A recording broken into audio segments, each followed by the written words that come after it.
Yeah, this is a different title than the one that's in the program, but it's the same thing. I actually like the title "Something Else" a little more. I'm not quite sure why I changed it. It comes from a conversation that I had with the daughter of a woman who lived in the assisted living facility that our father did for 2 or 3 years. And our father died last August, a year ago, this month, at 98. And I ran across the daughter of this woman who was my dad's friend about 6 months later, and we were talking about her mother. And this woman, who I consider to be very perceptive and was very much involved in the care of her mother, she was there on site almost every time that I went to visit Dad. And he was in a good facility. Her mother was in this same fine facility.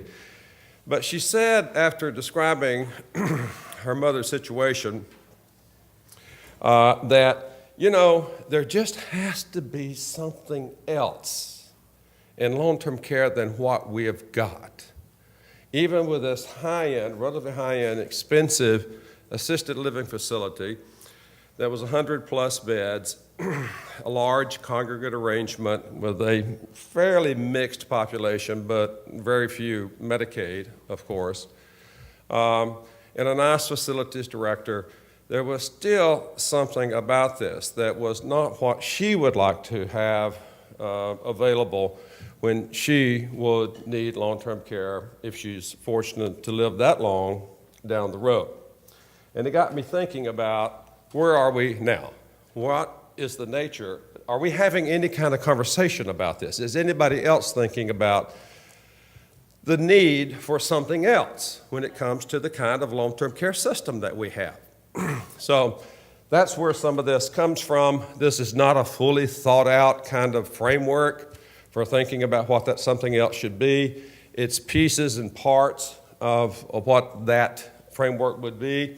But it's enough to kind of, I think, begin to engage us in a conversation about where we want to be in 10 or 20 years when it comes to long-term care.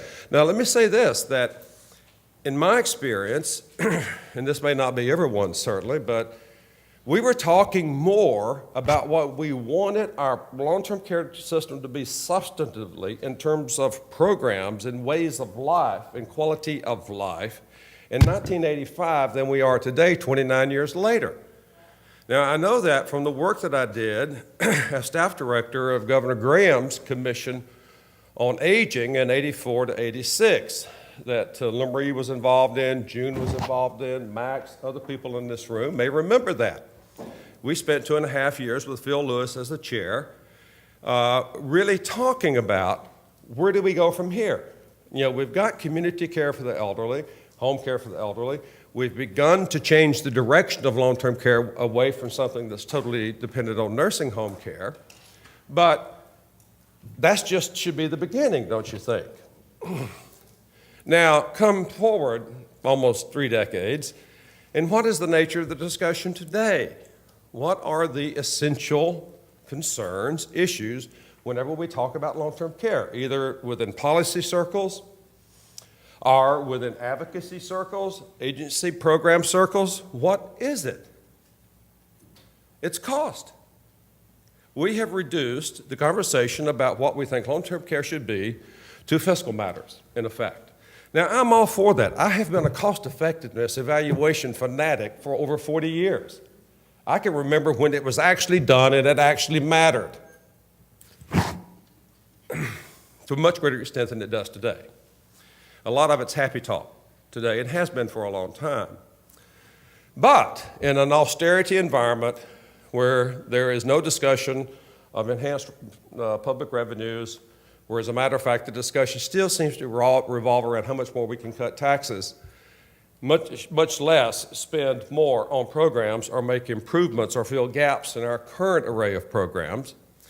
The kind of discussion that we have from 84 to 87 with the Governor's Commission just seems totally implausible. It certainly is in no way comparable to what is occurring now. Now, an example of this is the Long-Term Care Commission. You all may remember this. It's only a year ago. or you may not, because it didn't actually have an effect. The Long-Term Care Commission, it was established by Congress and President, which was to supposedly address long-term care issues in the wake of the ending of the Class Act, which was a meager effort to begin to establish a social insurance program fully funded by people who were going to receive the benefits of the money for long-term care services. In the wake of the collapse of that meager effort, which was part of the original Affordable Care Act, we got this commission. And what did this commission really do? Well, all it did was simply sort of spout conventional wisdom about how we want to have home and community-based services and we want to have a balanced long-term care system. That stuff has actually been in the jargon now for over 30 years. That really did begin in Florida with the Community Care for the Elderly program in the mid-'70s under Senator Graham, State Senator Graham's sponsorship. They didn't even get to a discussion of how to pay for long-term care, given that we're going to have a doubling of the population needing long-term care services over the next 15 to 20 years. It increases substantially year to year. And it was not, as was nicely pointed out in that graph today that Callie Thomas, in that really important presentation of the work that she and her colleagues at Brown have done, this huge gap we have right now between needs and need met. You know, it's 80 to 90% across the country. You know, Florida's way down at the bottom, but nobody's all the way that much at the top when it comes to meeting the already measured known need for long-term care. And if you look at what's going to happen demographically over the next 10 or 20 years, what is that gap going to become unless we begin to have a serious discussion about what kinds of long-term care our citizens deserve as they become old and impaired, and how are we going to pay for it? Now, that discussion should occur within the context of these factors. The fact that long-term care needs are rising for all forms of long-term care, institutional, home, community-based, you name it. Families, and this is something, of course, I've talked about in the past when I've talked about the political economy of aging, which I do kind of every other year. But the kinds of trends I've talked about in previous presentations on the political economy of aging are continuing. That is, the capacity of individuals and families to pay out of pocket for long-term care is declining, along with the rest of their retirement security resources. And there are several reasons for that I won't go into here. You'll have to wait till next year and we'll follow up on that. And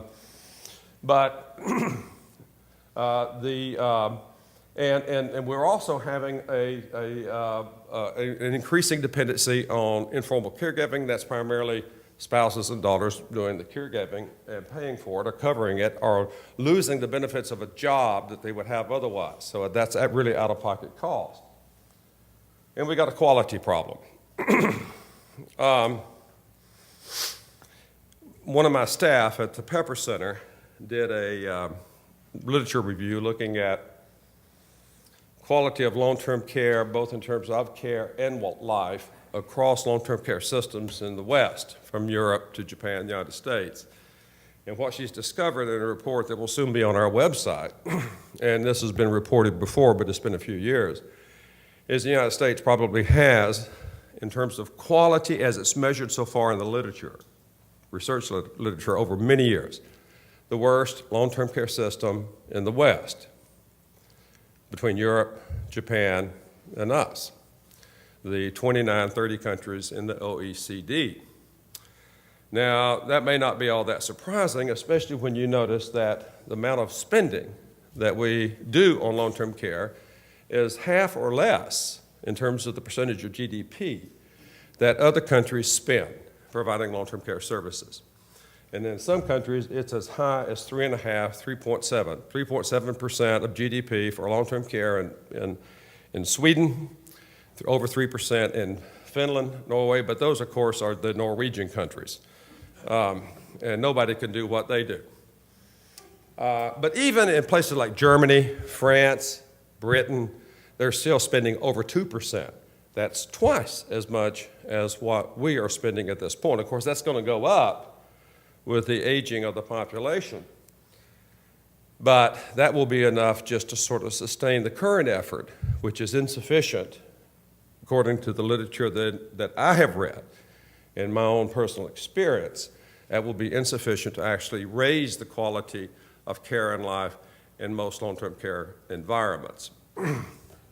And there is a direct relationship between this relatively low level of spending on long-term care and quality, especially through things like not paying direct caregivers, CNAs and such, the kind of wage that will keep them employed for more than 6 or 7 months in any facility, and the benefits that might actually keep them there for 2 or 3 years or longer. Allow them to think in terms of having a career in providing this kind of care and service. Now, this quality issue could be affected by current trends that have been underway really for a long time. And this is kind of like the first issue that I would like to bring up as part of what I would hope would become a larger, sustained conversation debate about what we should be doing to prepare for the aging of the baby boomer generation when it comes to long-term care. This is the movement towards managed long-term care. It's underway, of course, in Florida in a really major way, but we've had experience of managed long-term care now in several other states for several years, and it varies considerably in terms of the model. Very interesting, and it would be really good if somebody could take the time to take a close look at those differences and do a comparative study of what has been achieved or the relative benefits, costs, outcomes of these different models of long-term care, of which there are probably about 12 or 13 that are intact and extensive enough to actually be able to say something relatively definitive about them. That hasn't been done yet. We have studies here and there. We have some evaluations, but the only two really good, solid, comprehensive evaluations of managed long-term care that have ever been done is one from Arizona in 1997. That Bill Weissert, who's now a colleague of mine at FSU, was the research director for. They looked at the Arizona long-term care system, which had been a managed long-term care system at that point for about 6 or 7 years. It also included the DD population. And then an evaluation that was done in 2005 in Wisconsin, of the Wisconsin Family Care Program. It's on their website. And that study, to me, is about the best study that has ever been done on long-term care, period. It is the most detailed, it's the most comprehensive. They put a lot of money into it. And the results, I think, are extremely interesting and is relevant, or more relevant today than they were 9 years ago, about how it's possible to actually do long-term care very effectively in terms of relative cost containment and achieving good outcomes in terms of quality of care, quality of life of the members of those managed long-term care organizations in the family care model. Outside of that, we have virtually nothing. Now, I think we can hope that in Florida, as we move towards full-scale implementation, and we, I guess, are statewide at this point, that within a year, 2 or 3, that we'll have the kind of information that will allow us to make the same kinds, take the same kind of informed perspective on how to do this that we can with these 2 other studies in Arizona and Wisconsin. But one of my immediate concerns, and it has been for a long time,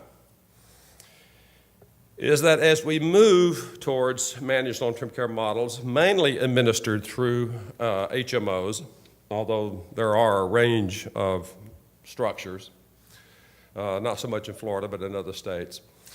As we move in this direction, I think that we may find that we are losing what has been achieved through the work of the Aging Network, largely nonprofit, over the last 35 years.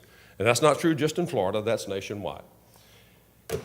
And the fact that there's been so little discussion, in my judgment, unless I missed something, of how to preserve the aging network within the context of managed long-term care to take full advantage of this resource, of this asset that has been developed over 35 years, I think there's a tremendous, enormous loss from the perspective of the people we're trying to serve if that happens.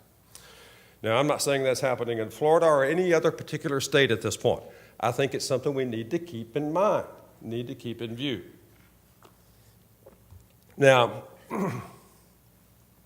this concern for me was highlighted by a recent report from AARP called the Snapshot Report. Came out 3 or 4 weeks ago, not 2014, it's the third. They do it every other year since 10. And that report is just full of extremely useful and insightful information. As a matter of fact, I think those reports, especially the one that came out this year, because they've gotten gradually better, more precise, more informative every time they've done this, it's the most useful long-term care in one place set of information I've ever seen. Now, I just mentioned that we have 2 really outstanding evaluations of managed long-term care. That's of managed long-term care. What you get from the Snapshot Report is an overview with some really kind of penetrating analysis of what's happening at the state level, most of it through the aging network. And what you'll see is that many states have a very extensive home and community-based infrastructure that has allowed them, in several cases, to move to a system that is over 50% home and community-based. In some states, about 5, it's 70 to 80% home and community-based, 15 to 25% nursing home-based in terms of the Medicaid expenditures and number of people served, percentage of people served. This, to me, is a tremendous achievement. This is beginning to move in the direction of the achievements of the developmental disabilities community over the last 40 years, when they have moved from a system that was 90% plus dependent on institutions, large institutions, to a system that now, in almost every state except a couple of southern states, is 90% in the home or in small community facilities, 4-bed facilities. And this is for people who were, in 1975, on average in 120-bed facilities or larger, like the Sunlands in Florida. Movement in this direction has occurred in aging, especially since about early 1990s. And it's been done primarily through the use of Medicaid home and community-based waiver funding, and it's been done primarily through the administration of the aging network, the AAAs, the providers, and all those folks who have built this infrastructure since 1975. Now, in looking at that report, I was thinking again, why would we overlook this incredible asset that we have spent how many billions of dollars through Medicaid and Older Americans Act and some GR, like CCE, building since the mid-70s? Why would we put that at real risk in the effort to create a managed long-term care system, primarily administered through HMOs? Now, I think it's entirely possible, I've talked about this since the mid-90s, to create a system where HMOs have a substantial role, as it will have in Florida, but where there is also a substantial role for the aging network, where there is collaboration and complementation, rather than one replacing gradually the other. I think that can be achieved. Now, I think it's interesting that we didn't have much of a conversation about this during the period when these decisions were being made between roughly 2010 and 2012. They did, interestingly enough, have this kind of conversation in North Carolina in the past year. And North Carolina, of course, has essentially the same kind of legislature and governor that we have. It's a conservative Republican legislature. And they decided last week to slow down the conversion to managed care in their Medicaid program very substantially because they were concerned about these matters. What's going to happen to this investment, these facts on the ground that have been actually working quite well? North Carolina, according to the Snapshot report, has, I think, the 12th best long-term care system in the country as they rank them, from Minnesota number 1, Oregon, Washington, Wisconsin. North Carolina is really high, especially among the southern states. That's the highest by far. And they, in their analysis, through their budget office, determined that it was pretty cost effective.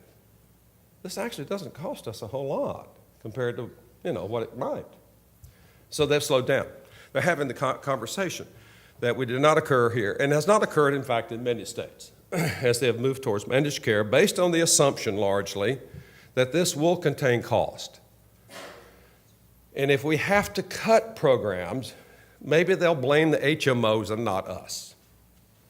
Would you mind standing in here, please? And take the questioning about what you're actually doing in affecting the level and quality of services for people. I think that may be part of the rationale. But I think as people who are concerned about the future of long-term care, who are concerned about cost effectiveness and efficiency, this is the kind of conversation that should go on. Now, it may go on as we get into this, at least in the case of Florida. I don't know about other states. And as more data become available and there's more to talk about, we may have this discussion. And we may find ourselves moving over a period of years with adjustments here and there to a collaborative arrangement that includes a substantial preserved role for the aging network in some fashion through trial and error. That may happen. As a matter of fact, I kind of expect it to happen. Some folks, I think, are worried that the aging network is going to disappear, at least in terms of providers. The AAAs are going to continue along with Older Americans Act, maybe CCE, but they're going to be so reduced in their capacities over a period of 3 or 4 years, there won't be enough to actually do what I'm talking about with. But I'm just not sure that's the case. I think this thing is going to become something that the legislature will come back to on a regular basis and take a look at, because actually the stakes are very high. You're dealing with your frail elderly population, probably the most at-risk part of your Medicaid population, and also, frankly, the politically most sensitive part of your Medicaid population. So I'm fairly hopeful about the kind of discussion that we're going to have and the evolution that we're going to see in managed long-term care with a strong and substantial role for the aging network that will actually work to the benefit of what the HMOs are doing. I think that will become evident. We'll see.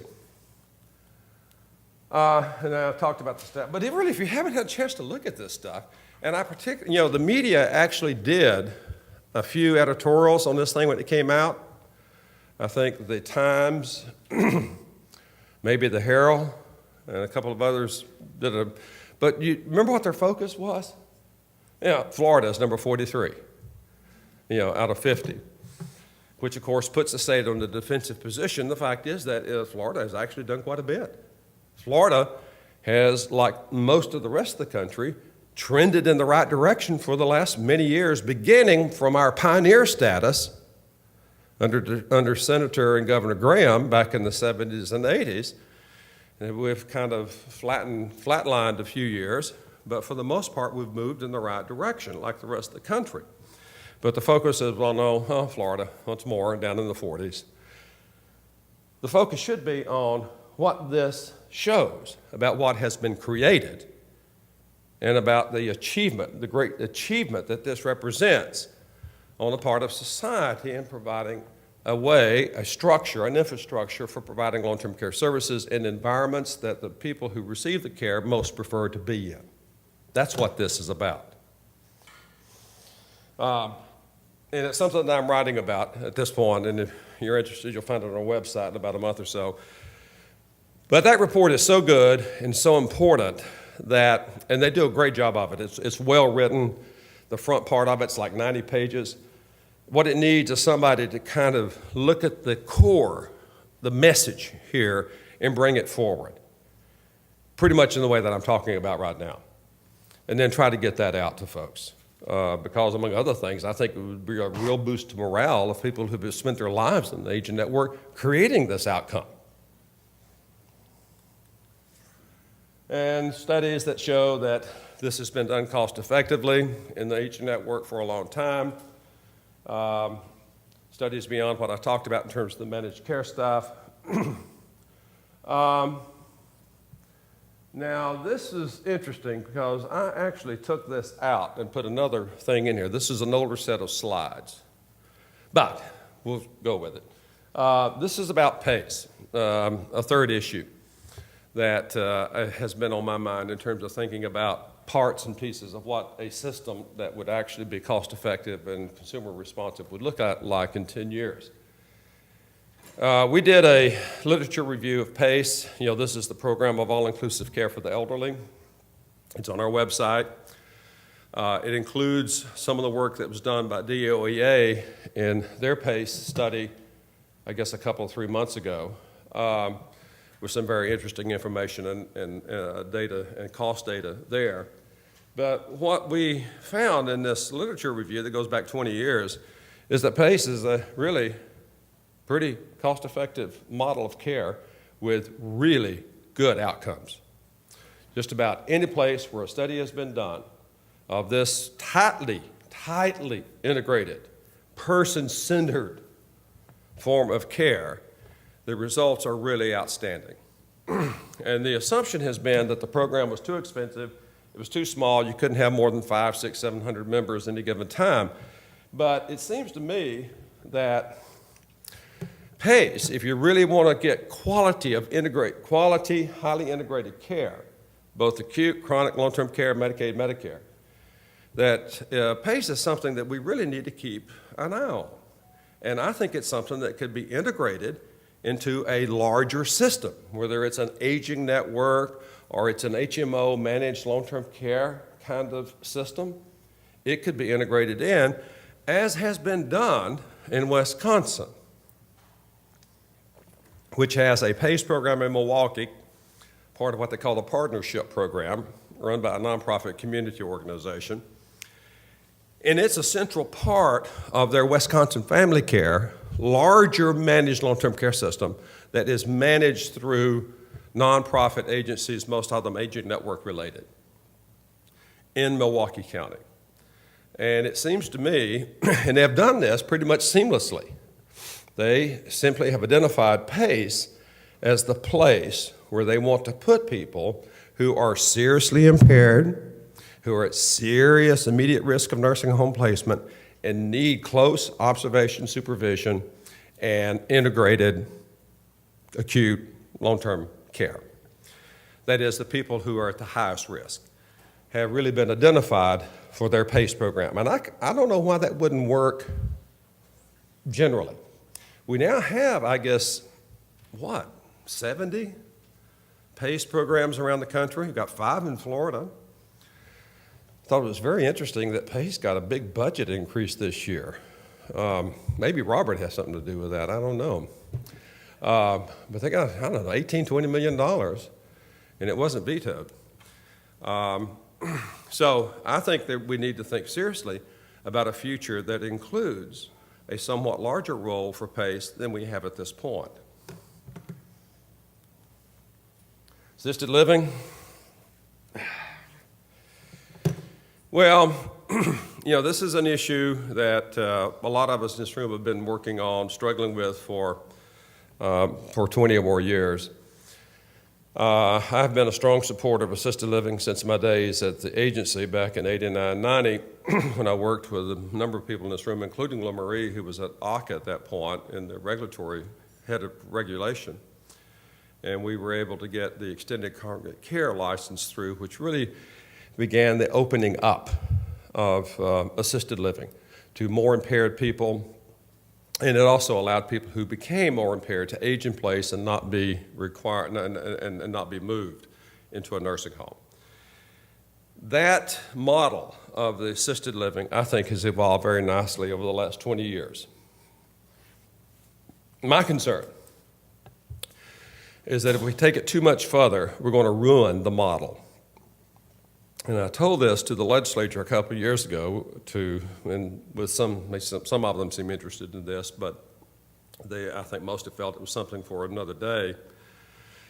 But I think that as we become more and more committed to reducing nursing home use, and I'm all for that. I mean, I've been a home and community-based assisted living person since '85. But my concern is that if we rely too much on assisted living to reduce admissions to nursing home and to reduce costs within the system, we're going to end up with an assisted living program that is just, a slightly less regulated nursing home, slightly less, if at all, less expensive, and we're going to ruin the model. So now I'm thinking that we're at the threshold where that could happen, and we need to proceed very carefully. And I think that we need to proceed both through regulation. I am been very frustrated, like a lot of people, with the fact that the legislature has not adopted the package of regulations that were recommended by the task force that Governor Scott set up in 11 and 12, and that came from other sources as well, including a couple of really good staff reports out of the legislature. Still hasn't been passed for whatever reason. And as we move towards having more impaired, higher need, higher risk people in assisted living, these kinds of regulatory enhancements are going to be necessary in order to protect them, in order to preserve the reputation of assisted living, in order not to have another series like the Miami Herald series of 11, which documented many problems that led to the recommendations for new regulations. That's just waiting to happen again, folks, I'm afraid. And many more of those, and then you're going to see really heavy-handed regulation because political leaders are going to feel forced to do it. So this is really an issue right now, I think, in terms of how assisted living is used within these cost containment efforts, including managed long-term care. And if too many people who don't belong there are put in these facilities, it's going to have a ripple effect that could create problems for everybody. The residents, policymakers, program providers, everybody. But,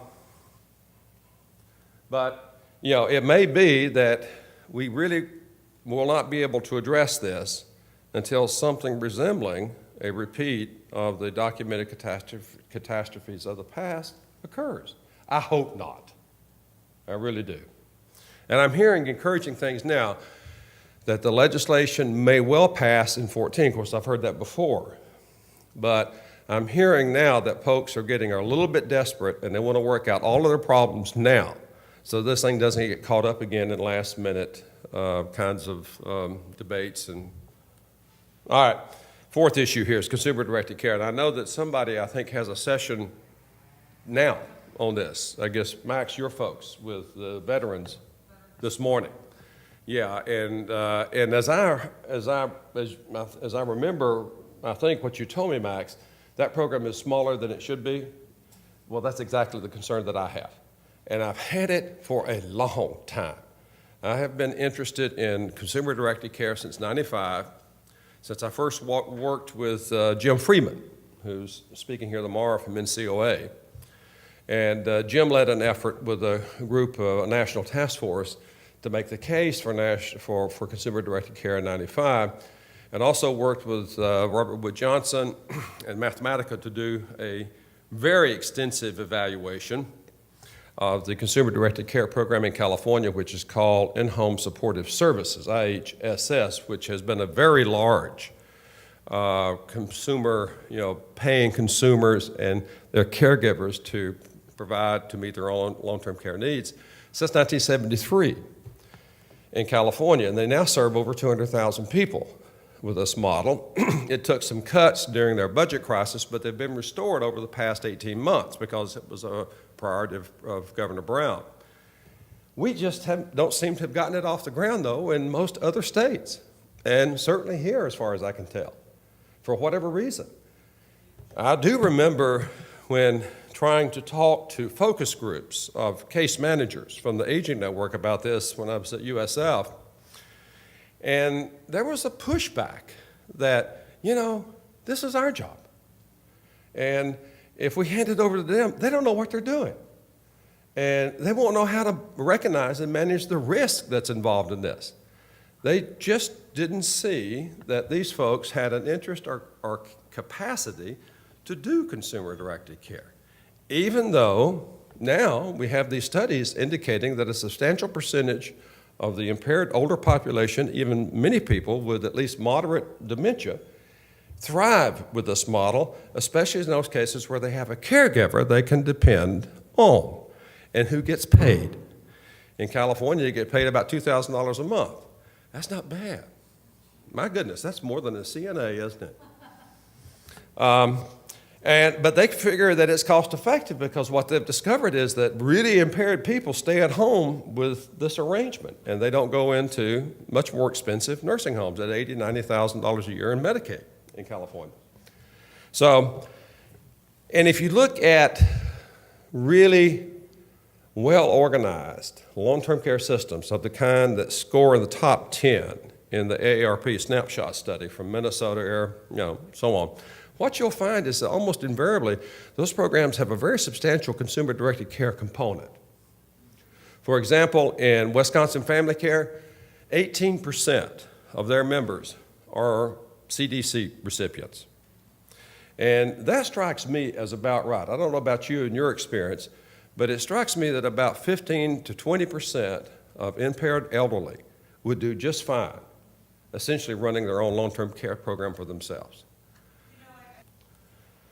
And I mentioned here that it's also something that we need to be careful about and not ruin it by overusing it or using it inappropriately. As in the case of, I think is maybe beginning to occur in some places with assisted living. Nursing homes. Well, everything that I've talked about here, of course, has major implications for the future of nursing homes. I think that we will see, we have seen a leveling off and actually a small decline in the number of people in nursing homes at the national level over the last 15 years. We've gone from about 1.65 million to somewhere around 1.45, like 200,000 fewer, even as the population has gradually grown, the older population, that population that had plateaued from the late 90s through until now is, of course, now set to begin to increase at an unprecedented level for the next 30 years. So even with the reduced use of nursing homes, through things like this Aging Network long-term care infrastructure that I described earlier, including a major expansion in the availability of assisted living, you're still going to have a need for something like a nursing home to provide care to people who really have high-level needs, particularly people with dementia, advanced dementia. And these are the kinds of folks, as I said, I don't think should be ending up in assisted living. There should continue to be a nursing home option. Of course, which could be even reduced further through things like the PACE program with its intensive level of integration in person-centered care. But in terms of the nursing home, maybe I'm dreaming, but why aren't we having a conversation about what we want the nursing home model to look like the day after tomorrow, and certainly 10 years from now? Why is this not an issue? I think it could become one. if it were to become, for example, possibly a high priority with ARP, to elevate this discussion about what the future of the nursing home should be, and if they were to move in the direction of the kind of post-Eden initiatives that have been undertaken by Bill Thomas, who was sort of the originator of the Eden Factor, move in the direction of the greenhouse model. Now, Bill has gotten money from ARP to work to propagate this model across the country. And a couple of other organizations are involved as well. And the last time I looked, I guess there were about 30 or 40 greenhouse facilities, a couple in Florida, that were going up. But in my judgment, that's far too slow. I think at this point we can draw on two sources of information to make a very compelling case that we need to stop now. We need to end the large nursing home model now, the 75 to 120 bed model.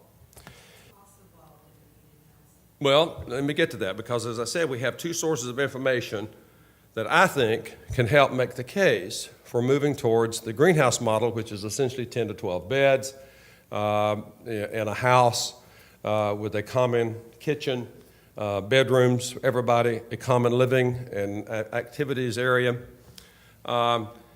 We have the experience of DD that I mentioned earlier.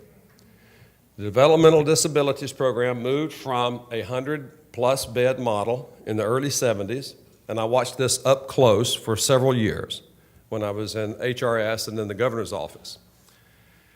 Went from 100 beds plus to 64 beds by 1978, and by the mid-80s, 10 years later or so, they were down to 15-bed facilities. And then by the mid-90s, it was 6 beds. And then by the 10 years ago, it was 4 beds. And those models have proven to be cost-effective. There are some things that cost you more when you move into the direction of smaller. There are some things that cost you less than in the larger facilities. And this has been discovered to be the case with the greenhouse program. It has been evaluated mainly by Rosalie and Bob Kane at 2 or 3 different points since 2000, when they did the study of the original model in Tupelo, Mississippi.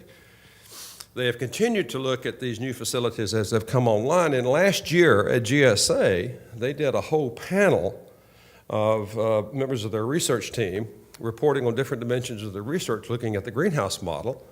And what they have essentially discovered is it's eminently cost-effective. Well, adult family care homes, in my judgment, can be highly effective. I mean, Oregon and Washington have been using them for 25 years. But I think the difference is that you're caring for a higher level of need person, either in terms of cognitive or physical needs, or both, in these facilities. And I can tell you that if there's anybody who would be a skeptic about this, it would be Rosalie. No, there's one person who would be more, and that'd be Bob. Yes, they have to meet that level of care, assessment for nursing home placement. But what they have found is that there are people in these facilities that have looked at it, and it's still just a small number, who are very impaired, but who somehow seem less impaired when they're in these small environments than when they're in a 120-bed nursing home. Now, why would that be? It's the same thing that they discovered with the DD population. I was involved with an evaluation that was done in 1983. I was the governor's office. It was done contracted out to look at the small 10, 12-bed facilities that were replacing the Tallahassee Sunland at that time that was closing. And these were the most impaired people in the DD system.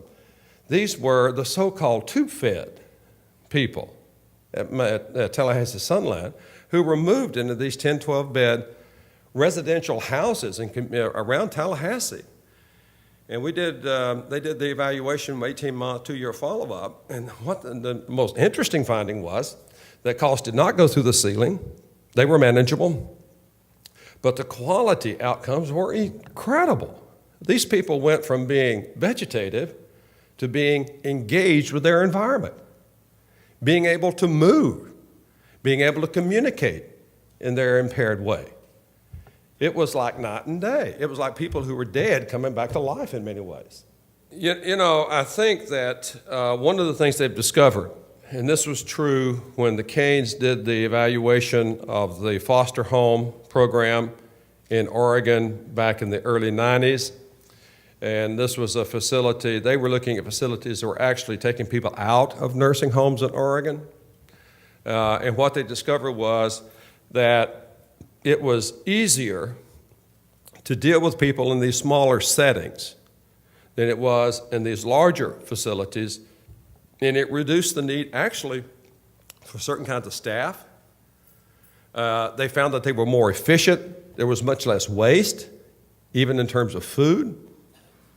Overall, and this is something that you could probably find on their website at the University of Minnesota, and the studies they've done most recently, they found that the cost difference was probably somewhere in the neighborhood of 5 to 10% more in the greenhouse than in the nursing home setting. That, in their judgment, and mine too, was more than compensated for by the big increases in quality of life and quality of care. So the question then is, why doesn't this model become standard as we move forward at both the federal and the state levels in thinking about what we want institutional care to become over the next 10, 20 years? And it comes at a critical time because, as I understand it, I've been told by people who know better than I do that a lot of these facilities are at the point where they're going to have to either expend a lot of money refurbishing them because they're 25 to 35, 40 years old, or they're going to have to tear them down. A lot of them, of course, are owned right now by private equity companies for all kinds of purposes other than providing high-quality long-term care. Not that they don't, but that's not the principal purpose. But I think we're at a kind of a turning point here where, you know, this kind of shift could be made over the next 5 or 10 years to move in this direction. But it needs energy behind it. It needs to be animated in some fashion through an advocacy initiative with some good policymaker support. You know, a few key policymakers can make a huge difference, especially on an issue like this, where they've got the cost, the quality, the feel-good arguments are all on their side. Why don't we do it? Now, this is the pay issue, and I'm not going to go into a great deal of detail about this, although I think this will become increasingly urgent. I think you mentioned that we've got 1.5 million CNA-like folks working today.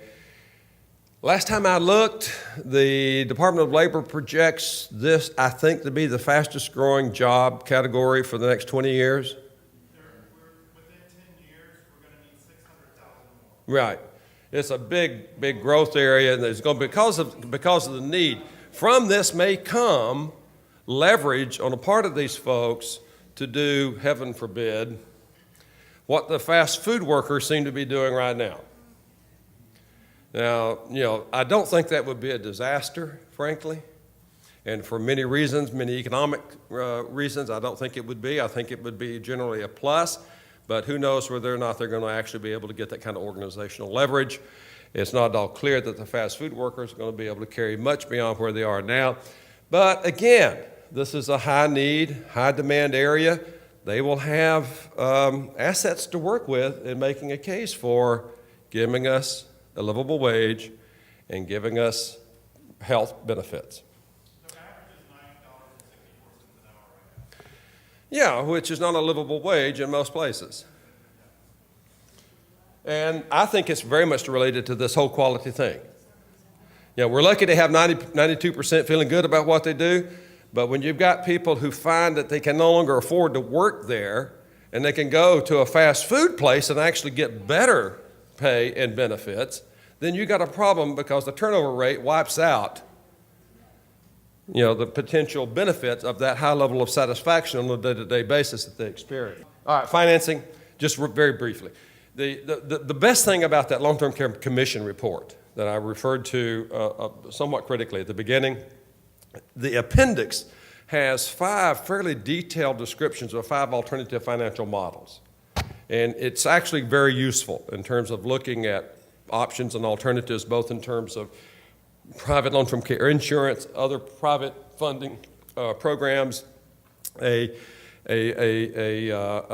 purely publicly funded long-term care under an expanded Medicaid, or this thing about adding HCBS under Medicare, which was a Claude Pepper priority throughout the 80s until he died. And I remember Bob Graham told me 1 week before 9/11 that as soon as Part D got passed, which he was supporting, that President Bush had put on the table at that point, Graham was a very strong supporter of Part D because, as he said, how can you have a Medicare program without a drug benefit, given how much treatment now is done pharmaceutically? He was going to push for HCBS to be added as a Part E under Medicare, and he felt confident that it would pass, that he had strong bipartisan support for this in the Senate. He had sponsors for the legislation in the House on a bipartisan basis, but 9/11 ended that, in effect, because from that point on, as you may recall, the expenditure priorities were on the military, were on the wars, and we had a tax cut that had come through in 01 and 03, so the deficits were rising again during that period, and so that was taken off the table, which I think is just incredibly unfortunate. Another casualty of the horrors of 9/11 was this lost opportunity. I think it could come back.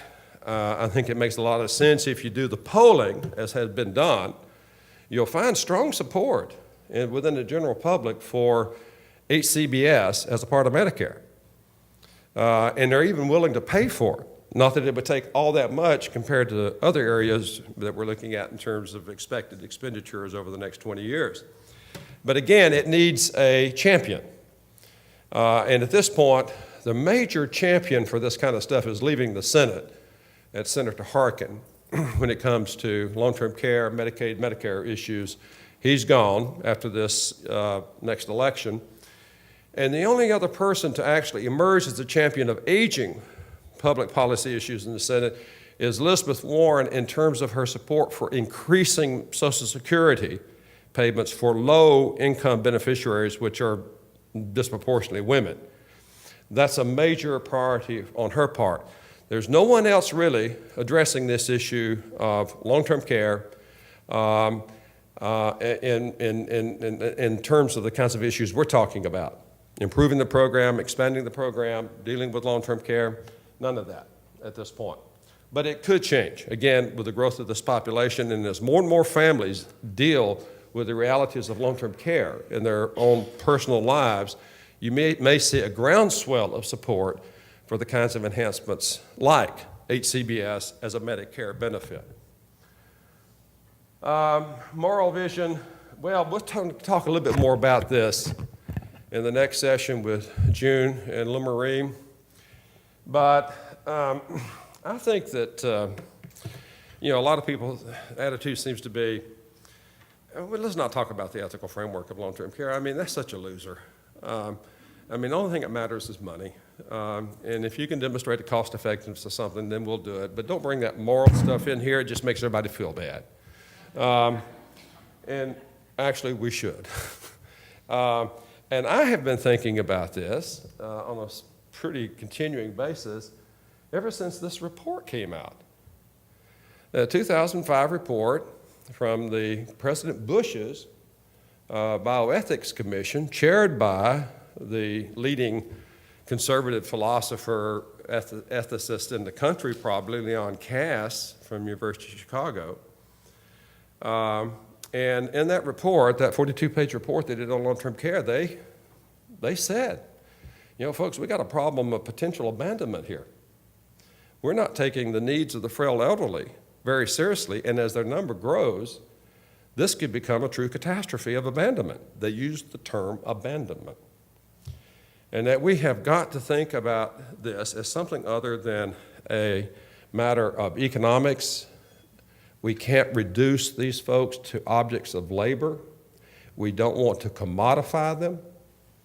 Otherwise, we're going to, enhance the chances that we'll think of them as simply unaffordable from the perspective of meeting their needs. And this is from a very conservative panel in 2005.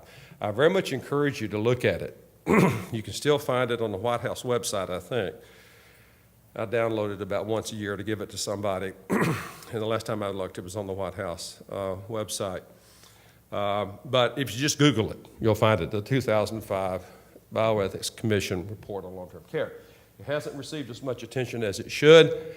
I try to use it every chance I get because it really brought to my attention the fact that this should be a part of our discussion about long-term care policy and aging policy more generally.